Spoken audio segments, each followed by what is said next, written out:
Hech bo'lmasa ikkinchi o'rin bilan chiqadi. Aniq bo'lmagan uchinchi raqibimizni yutsa kerak menimcha. Xudo berib yuborsa, balki birinchi o'rin chiqarmiz. Futbolga qiziqmayman uncha. Menimcha chiqadi xudo xolisa amalda. Sizningcha O'zbekiston jahon chempionatida guruh bosqichida nechinchi o'rinni egallaydi?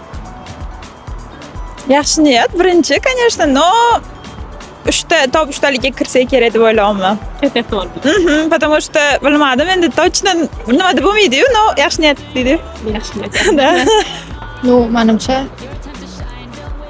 birinchi yoki uzoq uchinchi. Uzoq bo'luvchi. Demak, Uzoq uchinchi. top 3talikka kiradi. Da. Chunki juda ham yaxshi o'ynashadi ular. Tez rivojlanishadi. Demak, oxirgi paytlarda futbol rivojlanmoqda. Da. Xudo xolisa endi chiqsa kerak 2 bilan, ha. 3 ga ham bor anaqasi. Menimcha chiqadi xudo xolisa amalda. Demak, yaxshi o'rinlarni egallaydi. Ha, 2 bilan chiqsa ham to'g'ri bo'ladi. Sportdami? Futbolda. Futbolda 3 maybe. Demak, 3-o'rinni kirdi. Nimaga asosan bunaqa 3 deb o'ylaysiz? Nega birmas? Bilmadim. Futbolga qiziqmayman uncha. Menimcha o'sha ancha yaxshi bo'lib ketgan. Shuning uchun где-то, ну, bilmadim, birinchi o'rin yoki 5-o'rin где-то.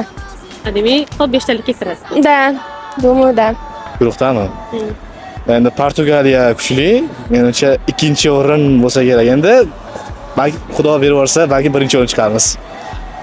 Shunday deb o'ylayman endi. Sizningcha O'zbekiston jahon chempionatida guruhda nechinchi o'rinni egallaydi? Guruhda 3-o'rinni egalladi. Menimcha Portugaliya bilan o'yinda katta ehtimol bilan yutqazadi. Kolumbiya bilan o'yinda ham katta ehtimol bilan yutqazadi. Chunki ular favorit tomonlar hisoblanadi. Hali raqibimiz aniq bo'lmagan uchinchi raqibimizni yutsa kerak menimcha. O'zbekistonning guruhi kecha qur'a tashlash marosimi bo'lib o'tdi. Yomon emas, yaxshi. O'zbekiston terma jamoasi ham hozirda yaxshi formada, ya'ni yangi murabbiy keldi.